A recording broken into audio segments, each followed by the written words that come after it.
1970 के दशक। कोलंबिया का एक आम सा लड़का जिसके पास न पैसा था न पावर, लेकिन कुछ ही सालों में वो दुनिया का सबसे डेंजरस ड्रग लॉर्ड बन गया। उसका नाम था पाब्लो एस्कोबार। एक ऐसा आदमी जिसके पास इतना पैसा था कि वो हर साल बिलियंस ऑफ डॉलर्स चला देता था। लेकिन सवाल ये है कि वो इतना पावरफुल बना कैसे और फिर सब कुछ खत्म कैसे हो गया। पाब्लो एस्कोबार का जन्म 1949 में कोलंबिया के एक छोटे से शहर में हुआ। उसका बचपन गरीबी में गुजरा, लेकिन उसके सपने छोटे नहीं थे। यंग एज में ही उसने चोरी, स्मगलिंग और इल्लीगल काम शुरू कर दिए और उसका एक रूल था, या तो पैसा या पावर, दोनों चाहिए। 1980 तक पाब्लो एस्कोबार ने कोकेन ट्रेड में एंट्री ली और फिर उसने मेडेलिन कार्टेल बना लिया। ये कार्टेल इतना पावरफुल था कि अमेरिका तक ड्रग सप्लाई होती थी और हर दिन मिलियंस ऑफ डॉलर्स का बिजनेस होता था। इतना पैसा था कि कैश रबर बैंड्स खत्म हो जाते थे और रैट्स मिलियंस खा जाते थे। वो सिर्फ क्रिमिनल नहीं था, बल्कि एक सिस्टम बन चुका था।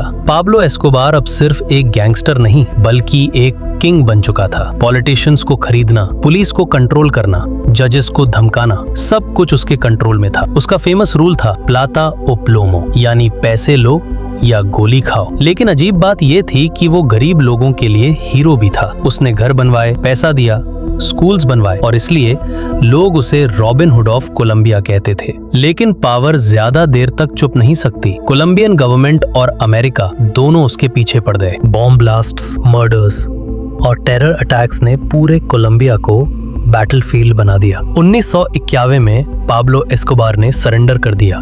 लेकिन ट्विस्ट ये था कि उसने अपनी ही जेल बनवाई, जिसका नाम ला कैथेड्रल था, जहां वो किंग की तरह रहता था। लेकिन जब गवर्नमेंट ने कंट्रोल लेने की कोशिश की तो वो वहां से भाग गया।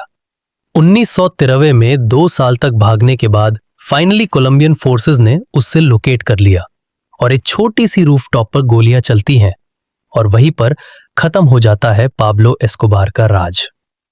एक आदमी जो दुनिया का सबसे अमीर क्रिमिनल बना, लेकिन आखिर में ना पैसा काम आया ना पावर।